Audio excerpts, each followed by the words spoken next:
I'm just doing my thing. Oh, you keep hanging.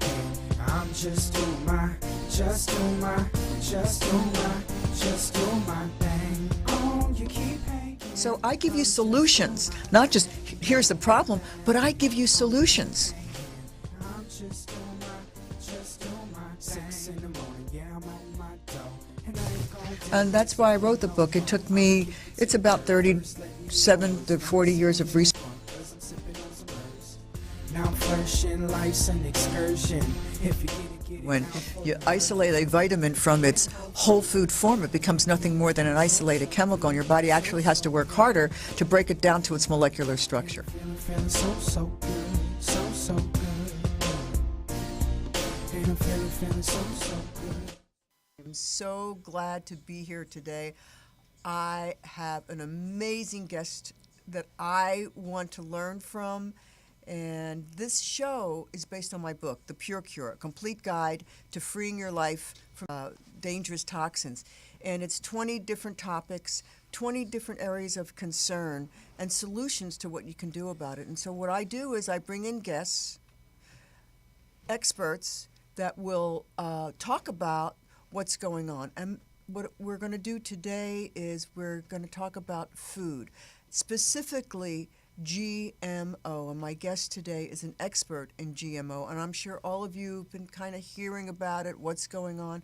But I really want to get across today what is really going on with GMO. And my guest today is Laurie Cohen Peters. And I want to read a little bit about her before I bring her on. I should say the beautiful, fabulous Laurie Cohen Peters. So on with the glasses. She is a passionate voice for food purity and food freedom. As Director of Communications and Content for the Institute for Responsible Technology, which is a nonprofit dedicated to GMO education, outreach, and inspiring the consumer to a non-GMO tipping point. She is at the fore of the GMO discussion. Laurie has a deep understanding of all aspects of the biotech agenda, as well as the health and environmental risks resulting from outdoor planting and consumption.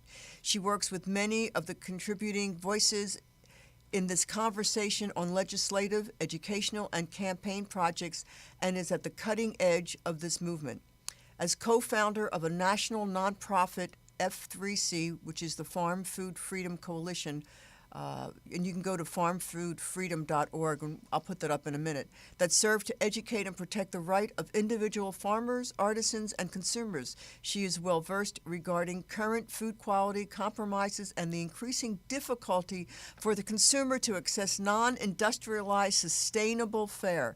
The F3C focuses primarily on sustainable farmers facing incarceration or infringement from the government, and while not directly tied to the GMO issue necessarily, Laurie sees this as an important piece of the larger food movement puzzle and fallout from the industrial food and biotech agenda.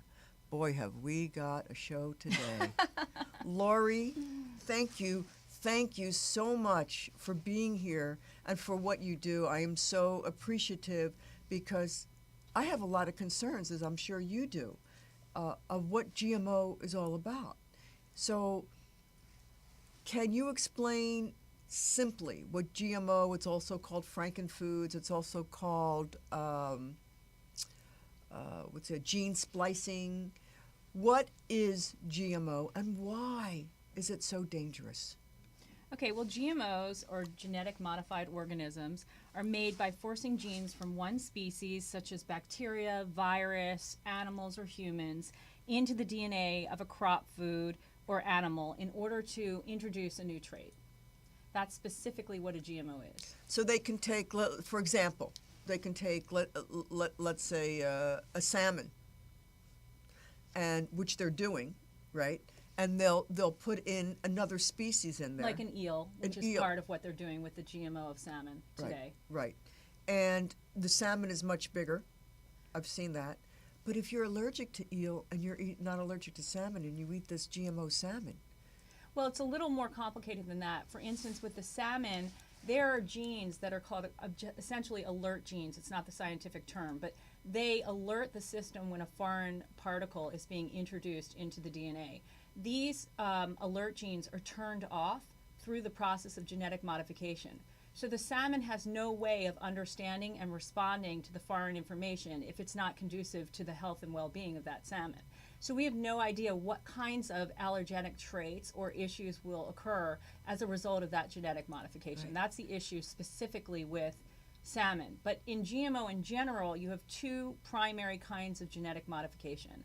One is to make it herbicide tolerant so that it can withstand particularly the GMO component Roundup Ready, which is the spray that has glyphosate in it, that's also made by Monsanto, who's a large biotech that makes the majority of the GMO seeds that we see in our food supply.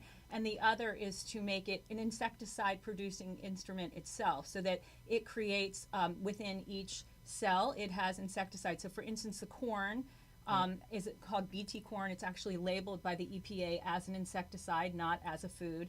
And it would act in a way where if an insect was eating that corn, its stomach would explode because it's basically eating very concentrated insecticides. This is insanity. We've come to an insane world.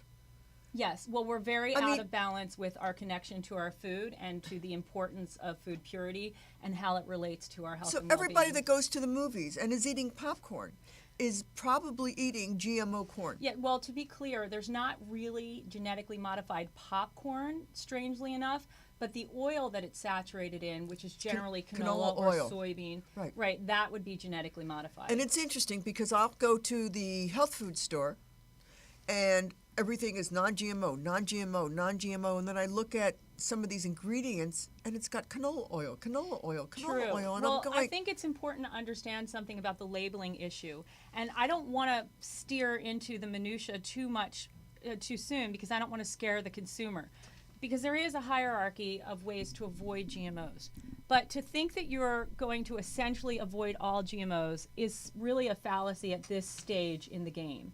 Eventually, I think we'll get there, but it's important to understand that oftentimes you'll see something that's labeled organic or labeled non-GMO, but the micro and minor ingredients, which are the derivatives of the 9 main crops that are genetically modified, those may contain GMOs and they're not tested. okay, so let's go through the 9 GMO. I know Okay. I know we all know it's corn, sugar beets, soy, Canola, canola, cottonseed, cottonseed. some crookneck squash, all papaya pretty much. There's one company I know in Hawaii that's organic and it's on a different island, so it's not really subject to contamination. But a lot of them that are labeled organic may be contaminated. Okay, but I thought Alfalfa. So that's alfalfa sprouts. No, that's alfalfa. That's the hay form. That's well, okay. the grass that's Right. used to feed our animals, Our which animals. brings up our dairy products and our meat products from animals that are fed on genetically modified corn and soy or alfalfa. So if anybody's out there eating dairy or eating meat, then it's important to get range-free. Well, it's not just range-free because you can have something that's labeled range-free, and boy, do we have another discussion there with what that really means.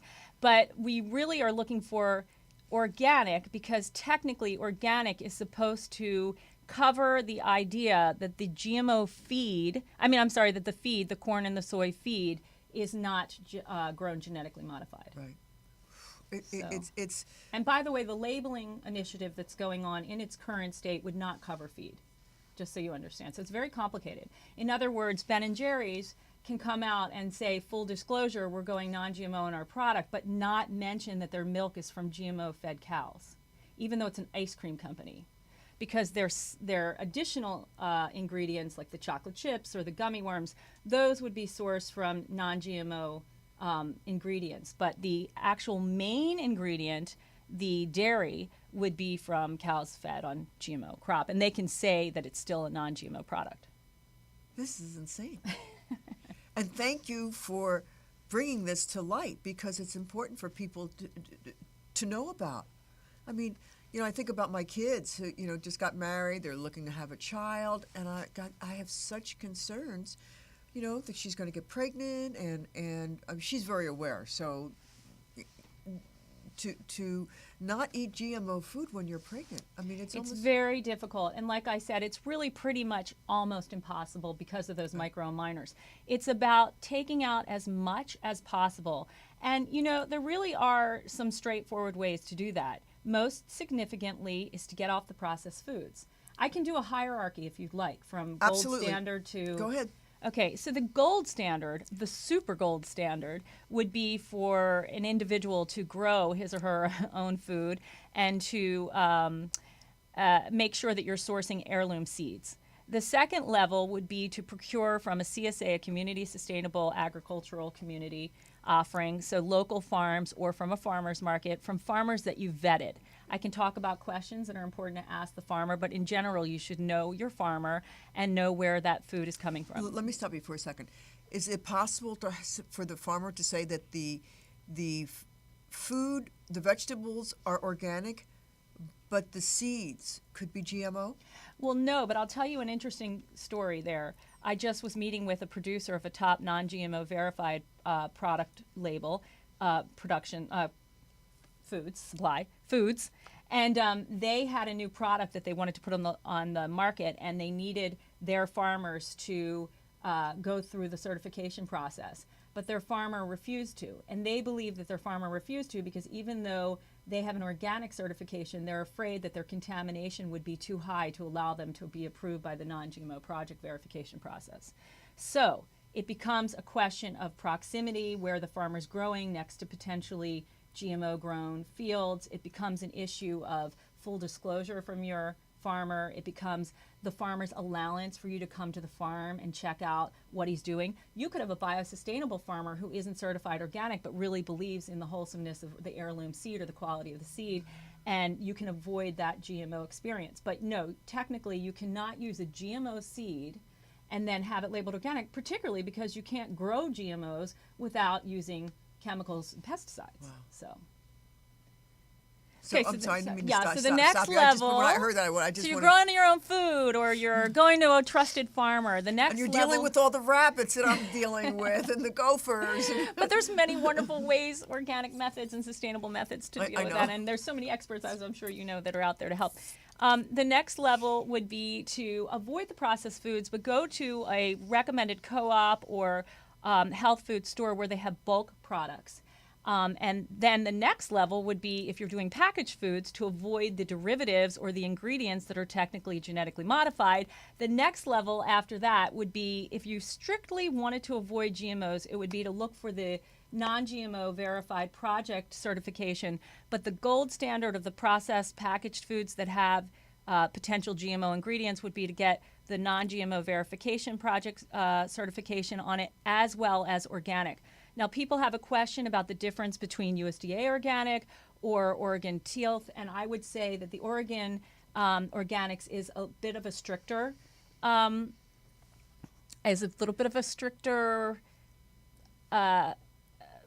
certification process, but the USDA is sufficient. So that is kind of your trajectory from best to least best in the best. I'm curious. world. You said that most papayas are GMO. But didn't Hawaii ban GMO? Okay, so Hawaii is going through such disruption right now, and you know there's some amazing people on the ground in Hawaii. I really want to give a shout out to Babes Against Biotech. They are brilliant. There's also another woman who's pretty much spearheading GMO-free Hawaii named Courtney Bruch. These women are just incredible. They're tireless, and they're pretty much saving their island. But it's confusing. They did a moratorium that did go through on future planting in Hawaii, on Maui, but it grandfathered in the crops that were already there, the corn and the papaya. So those fields that were already planting GMO are there, but no more GMO crops can be introduced. Okay. So that is a step forward, a small but mighty step forward. They're working on other initiatives as well. They're really being ambushed right now. So let me ask you a question. I have many questions to ask you. When Obama was running for presidency, yes, he said that the first thing he would do when he got elected was to label all GMO food. What happened to that promise? First of all, he made that promise in Iowa, which is home to the founder of my nonprofit Institute for Responsible Technology, responsibletechnology.org. Everything and anything you need to know about GMOs, I suggest you go there. Which was just kind of a little additional slap in the face because Iowa is just filled to overflowing with GMO-producing farmers. However, what I think happens is there's such a revolving door with the biotech companies and the government. And this really is how genetically modified foods came into the food supply to begin with. It was because of an agreement under Bush Sr.'s term that it was allowed into the food supply. Basically, he said to the FDA, make friends with the biotech companies and put precedence on allowing their agenda to move through. And the biotech industry needed the stamp of the FDA or our government agencies so that it would legitimate what they were doing without the proper testing in place and without really having a full understanding of the potential repercussions. So it's not a bi-party experience. It actually flip-flops from Republican to Democrat. But Obama is definitely illustrating that the Democrats are just as much to blame, and actually right now under his term more so, because he reinvited Michael Taylor, who was the original henchman. He started out as the lawyer for Monsanto. Then he got appointed to our government under Bush Sr. Then he went back and became a head CEO at Monsanto again. Now he's been reappointed to be the food czar, or the head of our food safety issues in the FDA through Obama. The fox is in the hen house. Very much. The fox rules the hen house. Right. We're going to take a short break, and we'll be right back with much more of this. Call your friends. Let them hear this. We'll be right back. Sharyn Wynters, The Pure Health Show, is brought to you by Mulberry Love.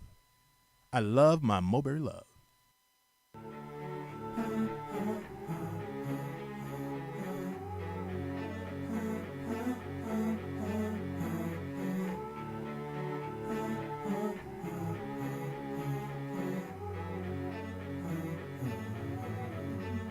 Girl, there's something about kissing you. You make my heart skip just a beat or two. You got me breaking out of my little room, and I just don't know what I should do. And there's something about your gaze, and I just stare into those eyes for days. So why do you play games with me? And what we're both going through is life changing, and I know this should just really go without saying that I'm not even trying to judge or look and blaming, but there's so many obstacles in our way, and there's just certain things that I keep on finding. The more I look, the more the truth becomes blinding, and this road we're on, it just keeps on winding.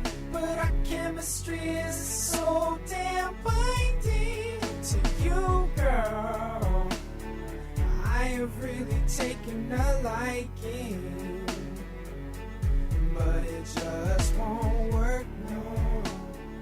Nothing more than bad timing. We're back with Get Healthy the Wynters Way. I am Sharyn Wynters, and this show is based on my book, The Pure Cure, A Complete Guide to Freeing Your Life from Dangerous Toxins. Today, we're talking with an expert from my Chapter 4 on what's wrong with our food. And so if you haven't picked up a copy of The Pure Cure, you can go to my website, www.wintersway.com, WYNTERSWAY, and get yourself a copy of this. I'm just looking at this. I have a list of the best and worst crops. So if you're going to eat, you know, what crops have the most pesticides sprayed on them. I mean, it's insanity what we've done to our food, isn't it? It is. It's We've so come sad. far, far away from what nutrition was really meant to be. Right.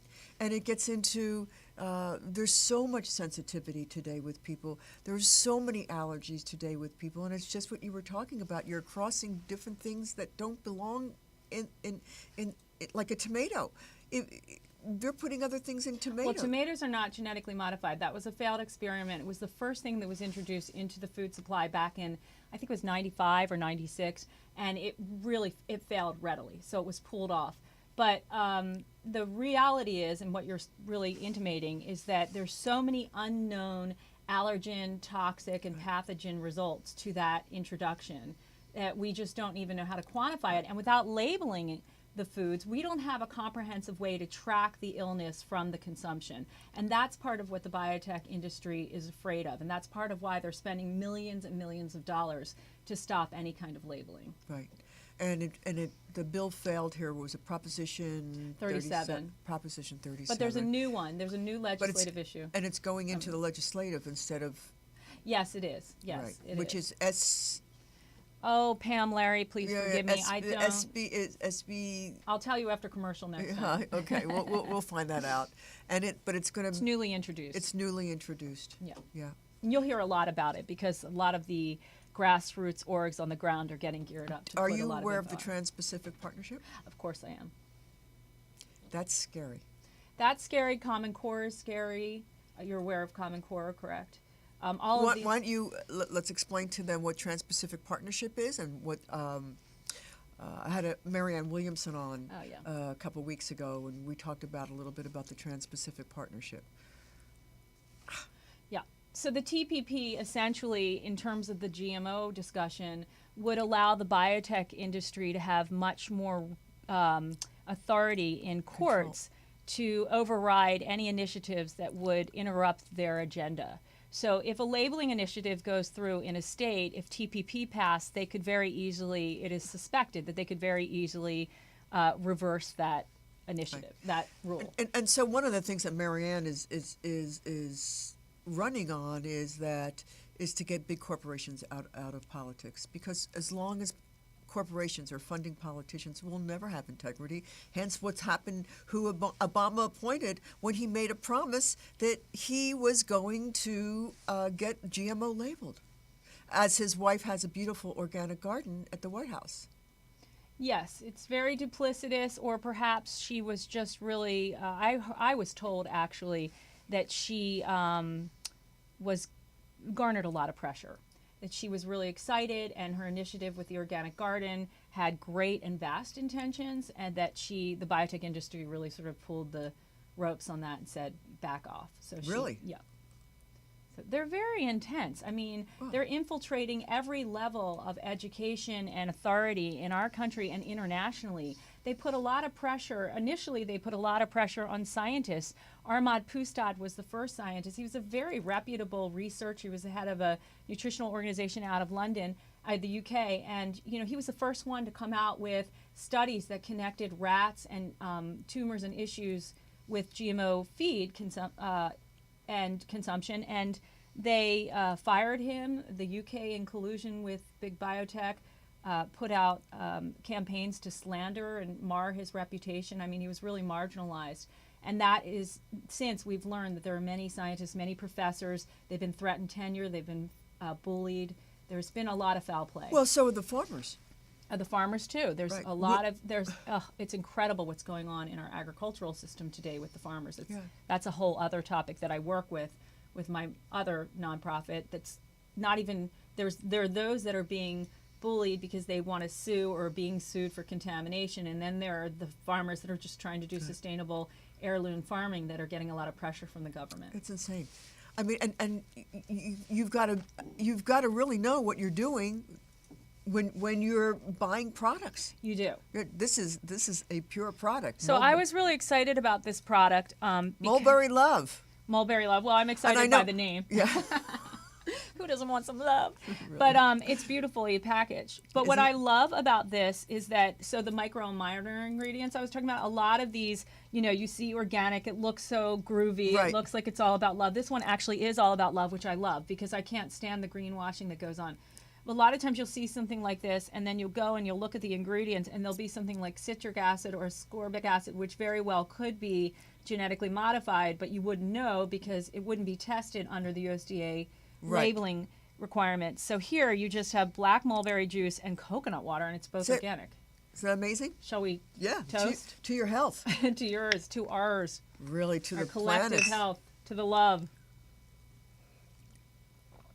And it's excellent. Isn't that So, delicious? yeah, it's really good. And thank you for letting me have some of it. Mulberry love. Love. Oh, that's great. That is just a taste treat. So, one of the things I wanted to ask you is, so many people are gluten sensitive now. What is the difference between hybridization and GMO? Because our wheat is being hybridized. Our wheat is grossly hybridized, and that is something that people confuse. A lot of times people lump in wheat with the typical genetically modified products, but it's not the same.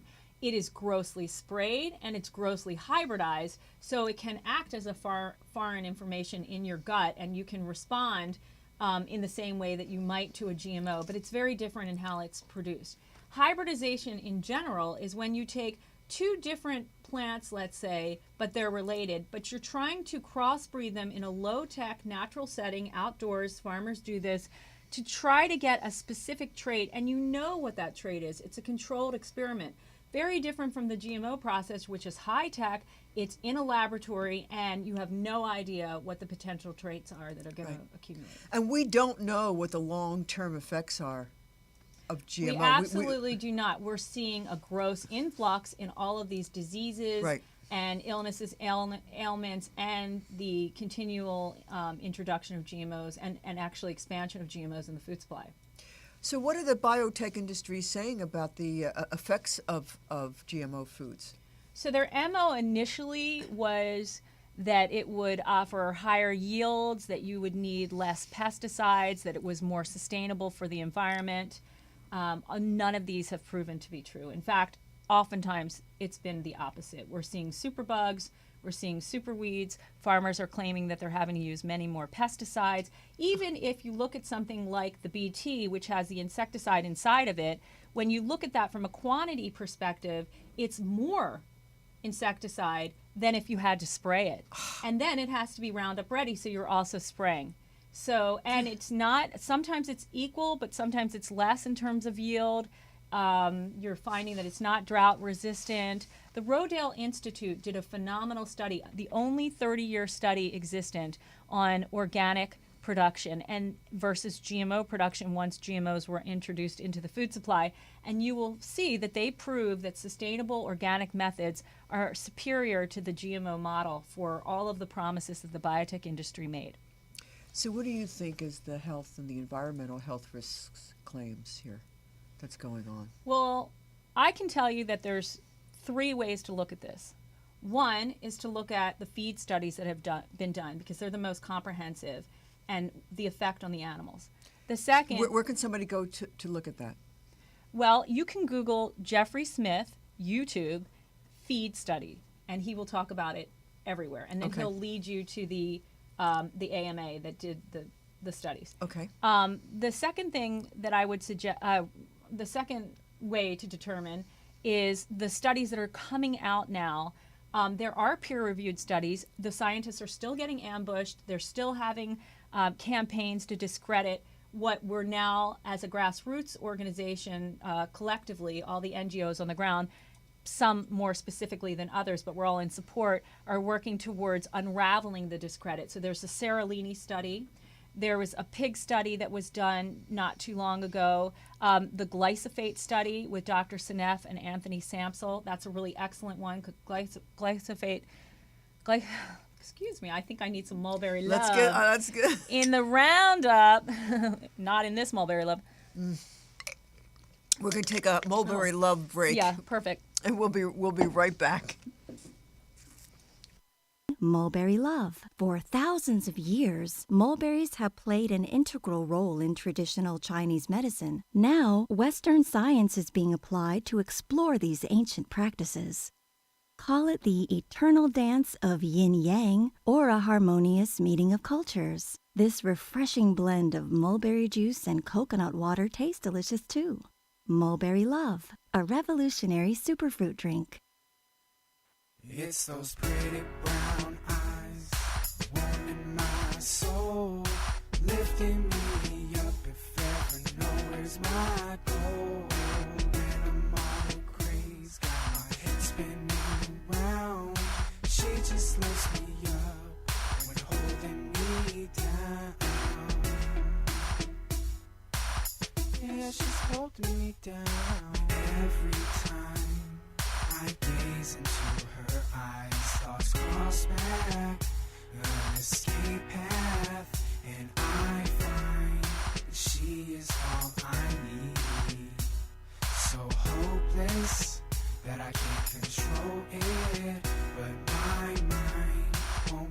the death of me. I know she's what I need. Without my air, I breathe for just a moment in time.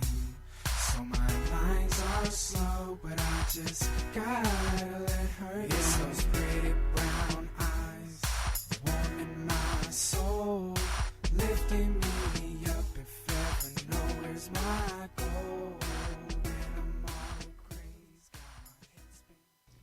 We're back with Get Healthy the Wynters Way. I am Sharyn Wynters. The show is based on my book, The Pure Cure. I gotta show it again. The Pure Cure, a complete guide to freeing your life from dangerous toxins. And my guest today is Laurie. Laurie, thank you so much for this information. I mean, Thanks for having me. this is incredible, what you're telling all of us here, because we don't need to be polite about this at this point. We need to get enraged, really, and everybody step up to the plate here, because we're destroying our food for future generations. Yes, and I was just talking about how we understand the health issues to be correlated with GMO consumption and outdoor release, and the glyphosate, excuse me for my earlier pre-mulberry love It's mess okay. up there. Yeah, Can you just- say it- screw up on air? You Anyway. can say it on my air. Can you say it on your air? You can. But that glyphosate, which is sprayed outside, they're finding that it's connected to so many health issues, and it's simpatico. It's one-on-one with GMO production, and they're even linking it to the gluten intolerance issue, because ultimately, and I also am a holistic nutritional counselor, and I understand leaky gut and how that affects how we process and metabolize everything. The average consumer may not understand that, but GMO consumption and heavy pesticide and chemical input affects and helps to create leaky gut. So it really impacts how you're responding to the foods that you eat, how you metabolize it, how your body breaks down, how you release it. The other issue is, the minor nutrients that are in the soil. And what people don't understand is that there's an ingredient in Roundup Ready, that glyphosate, which was originally a chelator. So it chelates magnesium and it chelates chromium. So when you put it in the soils, it's chelating everything, including the beneficial bacteria. That flora in our bodies now are absorbing what's chelating the beneficial bacteria. So not only are we eating something that's not nutrient dense because the soil's been depleted, Right. but now we're also chelating out of our own systems the necessary beneficial bacteria and mineral information that we need to be healthy. And that's why so many people today have digestive issues. It's Correct. just one of the reasons. Depleted soil, lack of nutrients in our food, what they're putting into our food, what we're eating. I mean, and people aren't aware of all the different things that have wheat in it. Correct. Wheat is everywhere, and it's usually goes hand in hand. Again, avoiding the processed foods is really key. It's a hard thing to do, Right. but I would really suggest take 4 boxed products out of your life. Just start with 4. Give yourself a month and see if you can identify 4 boxed products. Take them out of the cupboard and see if you can replace them. So maybe it's cereal, a boxed cereal that has soy lecithin in it, or maybe it's got high fructose corn syrup, or it's got corn in it, like corn flakes. Wheaties. Take that out and replace it with a bulk granola at the health food store. You can even make your own wonderful granolas, very inexpensive to do. You can find many recipes online. Just Google homemade granola and replace any time that it suggests that you use canola oil or soybean oil. Just replace that with a nice healthy coconut oil. Right. Oh, that's the most wonderful. It's so healthy. granola. You know what I did? I couldn't take it anymore. The guy who lives in my guest house, I said, I'm taking you shopping. And I took him to the health food store. So instead of this, we get you this. Instead of that cereal that you've been eating, okay, let's find a suitable thing. And it's easy to do. It's easy, and don't It's do easy. it all at once. Do Right. it slowly, Right. because you don't want to get overwhelmed and move yourself out of the game because you just say, Right. I give Well, up. Just you be know, slow. I kind of look at like where everybody's at, and then I just bring them up to the next level. Because this is overwhelming. The book my book is got so many different chapters of areas of concern. You don't have to read it cover to cover. Just take the chapter that you find that's interesting to you. If you want to know about EMFs, which is an important thing. I mean, there's a lot of different things that we need to be concerned about in living in today's world, which is one of the reasons why 1 in 2 people are going to get some form of cancer. Well, I always That's- say we're not striving for perfection. I wouldn't be living in LA if we were striving Right. for perfection. But we're not striving for perfection. We're just striving for balance and for lessening the work that our body needs to do to metabolize these chemicals as much as we possibly can. So start while you're in your home, what you're eating in your home, and then start branching out. You know, Right. once you've really got that mastered, you may make different choices along the way when you're eating out, or how you order will be impacted. And what's wonderful, because I love to go out to eat, I go out to eat all the time with my clients, is that more and more restaurants are becoming more and more conscious. In LA, we're definitely lucky. In LA, I guess. In LA. We're lucky. But I'll tell you, I am. They're becoming more range-free. If you eating meat, they're becoming range-free more is a real organic, I wouldn't, organic and range-free. Yeah, the range-free and or even organic. I mean, I just Talk want to say, me. I Talk just to want me. to say something about those range-free. In fact, somebody, you know, I often get many pictures and articles and things sent to me, and funnily enough, I've seen this one many times. It was just sent to me again this morning of what was considered range-free at a chicken farm, and you know, the range is, instead of crates, they're in a larger pen, and then they're foam sprayed for asphyxiation before they're slaughtered, which is, you know, some people say has a humane quality to it. But what I would suggest is that that you just understand the questions to ask at a restaurant. I'm currently doing 100 restaurants across America. I'm rendering them non-GMO, so that is a good sign. And you do have Chipotle, which is a chain that's spread outside of California. Oh, that place is great. Brilliant. And I really want to highlight Farmed and Dangerous. Watch their series, which is a satire on agriculture. It's hilarious and sadly too close to the truth. You can find it on Hula. Okay, repeat that so people can go real slow. Yeah, Farmed and Dangerous on Hula. And it's a satire on the agricultural industry today, and it's brilliant. So, but I really love Chipotle, and I really respect their model. They divorced themselves from their parent company, McDonald's, and they said, we're going to make everything non-GMO and organic when we can, and we're going to have full disclosure. You can go on our site. You can see what's GMO, what's not, where we are in the process. Their prices raised and their stocks raised. So it shows that the consumer really wants clean food. Yeah. And subsequently, I got a call to do 100 restaurants. And I'm already working on 7 restaurants for the same corporation. Been working with them over the course of about 3 years. And I do various others, or I consult on other restaurants in the LA and So Santa Barbara where can area. somebody go to learn about these 100 restaurants? So we haven't, the 100 restaurants are in their incubation stage. I'm just starting the sourcing process. It will be on one of your websites, Well, right? yes, definitely. Okay, so let's start to give people your, because you have several different, you have many do. different hats there, Laurie, but I do. it's all connected. It's all connected. I have an alignment paradigm, and I only work on things that support that. And it's interesting because you were a mother looking for eggs. Is that what you said? I always said, people say, when are you writing your book? And I always said, if I did, it would be called, I just wanted to find some eggs for my family, you know. But that's a long story. That's because my food club, Rawsome, in LA, did you know about that? No.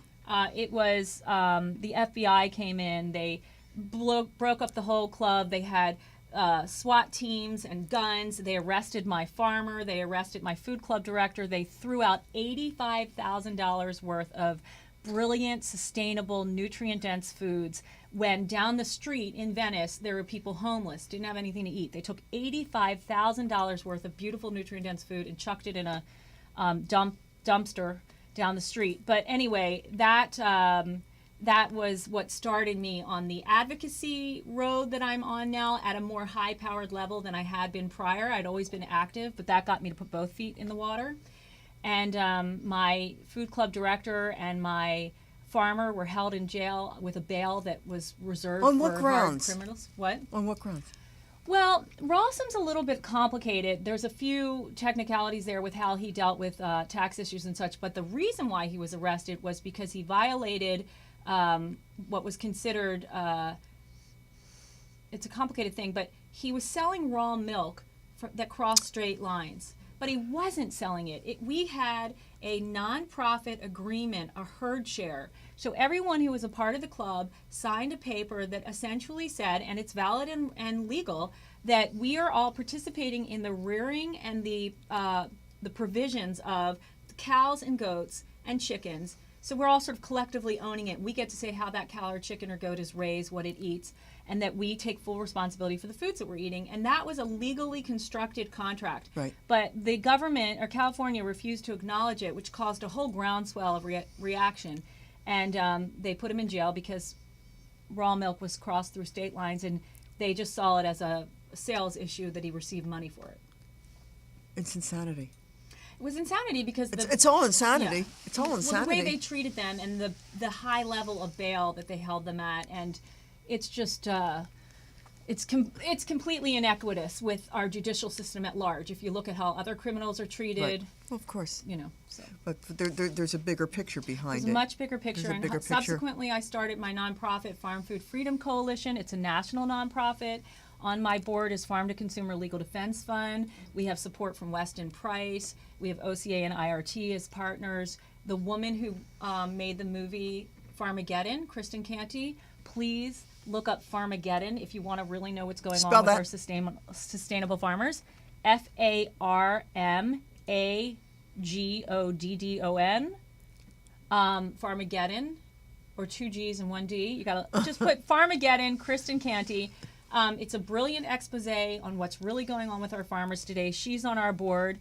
Read The Complete Patient. It's a blog, completepatient.com, from David Gumpert. He's also on our board. This is great information. Yes, This and- is great. This is great. What? Give me some of your websites and what they each do. Okay. You have because when you gave me your card, you gave me about 5 cards, and I was sitting there laughing, and the one that was green, I go, I can't read this. I know. can't. Well, I I'm can't gonna read redo those cards. That one needs to be. I go. I can't read that. The funny thing is that I'm an advocate, and I'm really doing the work that I do because I'm called by a greater source, I feel. And also, I'm very committed to this for the consumer. I'm a mother, and I feel that all children are my children in a sense. And I can't stand the idea that I know what I'm putting in my children's bodies, but my neighbor doesn't. I just am that kind of woman. I was an obnoxious mother on the playground. Excuse me, do you know what you're spraying on your child? Yeah, I was that obnoxious mother at my kids' school. Right. Well, in the beginning, my kids went to a Waldorf school, so Right. so there was a. Well, you'd be surprised. My kids go to Waldorf, and anyway, I'm going to be speaking there in next month, so Right. able you'll come. But there's a little bit of consciousness there, at least. There know. is. There very much is. But Very then one of them, then they left, and then one of them went to another private school, and I thought I was going to go nuts. The more sugar, birthday parties, more every mother was trying to outdo the other mother with the sugar, and I go, oh my God, it's incredible. It's incredible. Well, It's even incredible. just getting into the nutritional conversation is a whole other thing. Right. So my sites are. Yeah, go ahead. So my work that I do with GMO education on consumption and outdoor release is responsibletechnology.org. Spell that. Responsible, RESPONSIBLE, technology, TECHNOLOGY.org. That's Jeffrey Smith's organization, Jeffrey Smith. And if you haven't seen Genetic Roulette, A Gamble of Our Lives, you really need to see The Gamble of Our Lives. Have you seen this documentary? No. This is a life-changing documentary. Jeffrey made this before I came on board. However, it is one of these evergreen advocacy tools because it literally changes your diet from 0 to 10 as soon as you watch it. I've heard more people than I can list come up to Jeffrey or myself and say, wow, I watched this. I went to my refrigerator. I went to my cabinet. I cleaned everything out. And it really is an inspirational documentary. And it tells you so much about the GMO health equation. It's mind-blowing. So I really recommend that. And my other organization that works with the farmers facing incarceration, basically what we do, this is a very grassroots nonprofit. We partner with various grassroots individuals or collectives on the ground in states where farmers are having problems or not being supported. So there's a lot of government infiltration with farmers today. We're working with pig farmers in Michigan. There's an okra farmer in the East that's Coast. great. There's many. So we work with the groundswell there to help organize them. We've worked on jury nullification projects. We've worked on proliferating their image and story through viral dissemination of information or video footage. And that is Farm Food Freedom Coalition, farmfoodfreedom.org is the website. And then I am a mind, body, or holistic health counselor, and I do a lot of different things. I'm working currently on a multi-platform project with Brazil, which I'm really excited about, which works with conscious food, sustainability, ecology, and spirituality. So that's exciting for me because we're starting to infiltrate the Brazilian consumer market and wake them up to what's going on because they're having a lot of devastation from biotech. So let's give them the website, but I want to ask you a question about that. But all that aside, I do a lot of lectures and I do groups, and I work with the nutrition at lcphealthworks.com. That's lcphealthworks with an S.com. Okay. We're going to take a short break, and we'll be right back. I hope everybody got their pencils ready. We'll be right back. Mulberry love. For thousands of years, mulberries have played an integral role in traditional Chinese medicine. Now, Western science is being applied to explore these ancient practices. Call it the eternal dance of yin-yang or a harmonious meeting of cultures. This refreshing blend of mulberry juice and coconut water tastes delicious too. Mulberry Love, a revolutionary superfruit drink.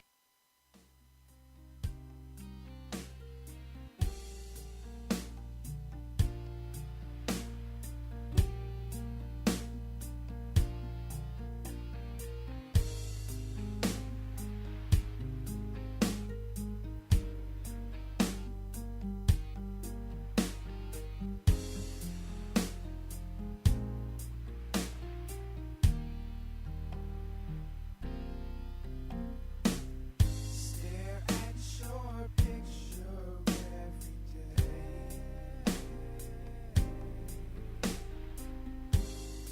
On my own, a castaway.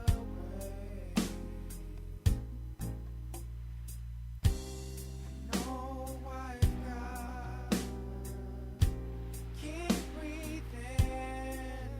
I hope I'll hold you in my arms again. 'Cause you give me salvation.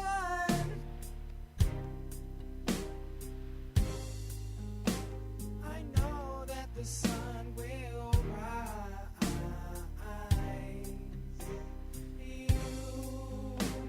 You keep me hanging on so long.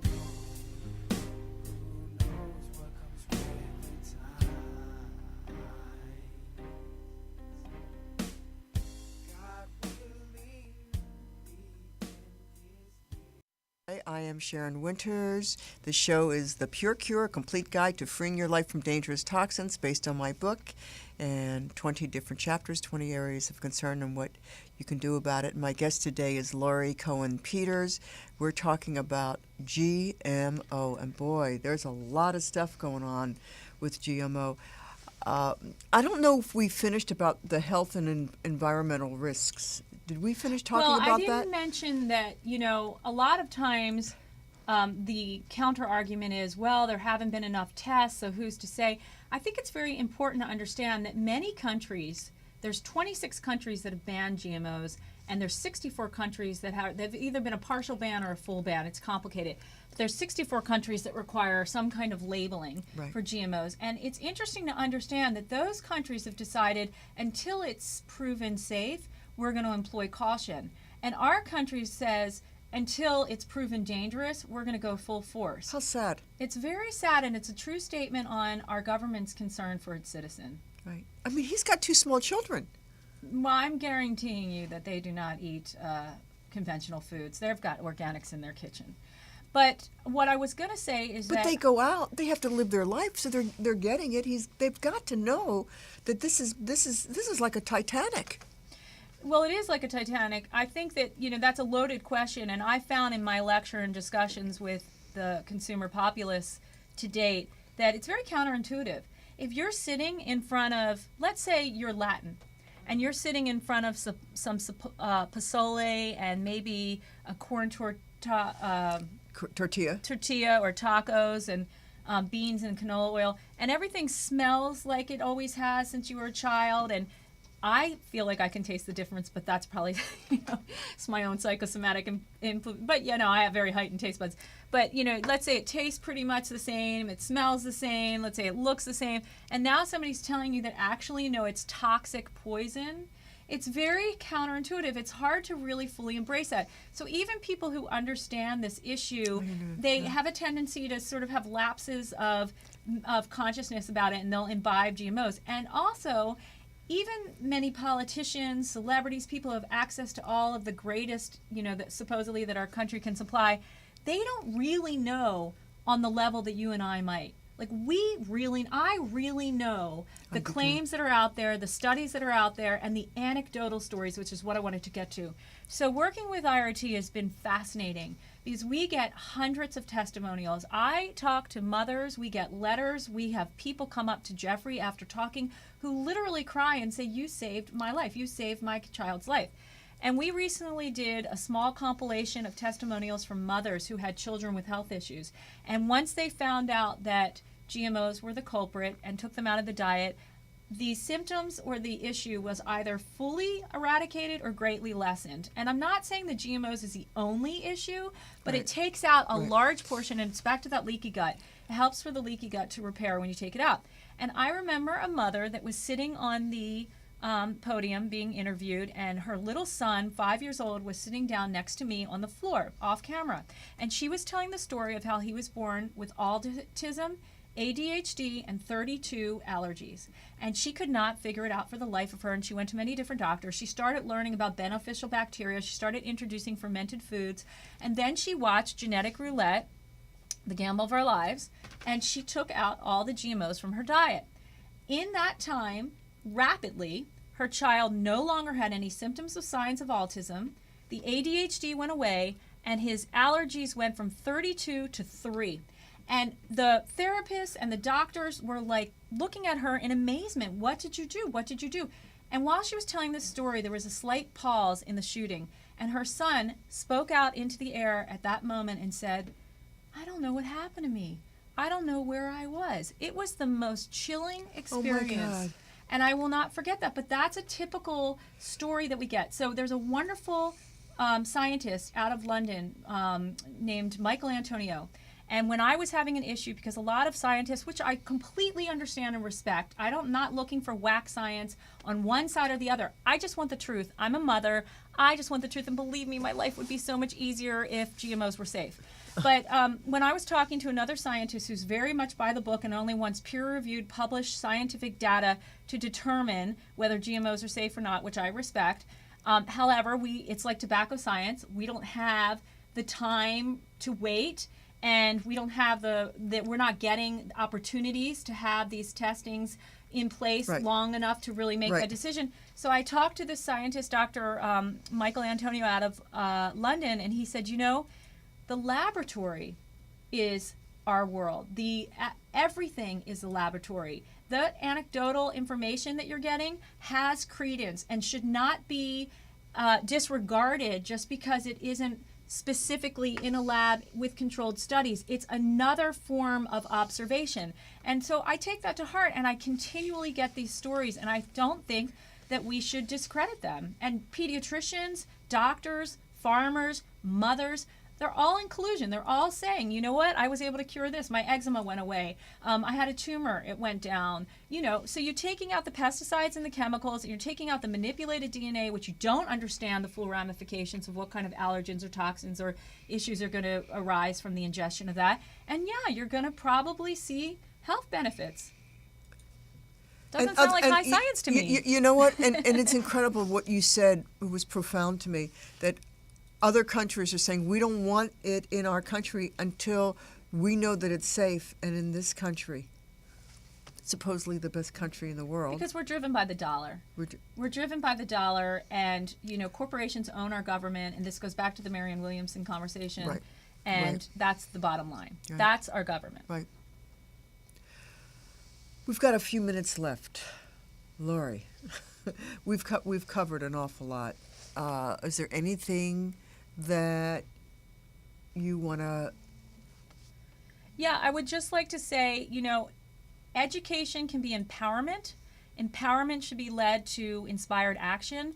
And my MO is shop your vote on your plate. Every time you make a purchase, consider who you're supporting. That's beautiful. Are you supporting the sustainable farmer? Or are you supporting the corporation? Right now, if you don't buy a GMO product, that corporation may not feel it at the moment. But if you do buy something from a sustainable farmer or a producer that's committed to GMO production, they actually will feel it. So shop your vote on your plate. Every day you make a decision with your dollar and for your health, determining where you're putting your values. So that's my MO. And then the other part of that is to celebrate the solutions, because there's so many amazing sustainable farmers and GMO organic committed producers. And more people are individuals out becoming there. conscious and Yes. taking a stand, and it's wonderful. We have tipped the point in the natural foods industry, and we're just starting to see great changes.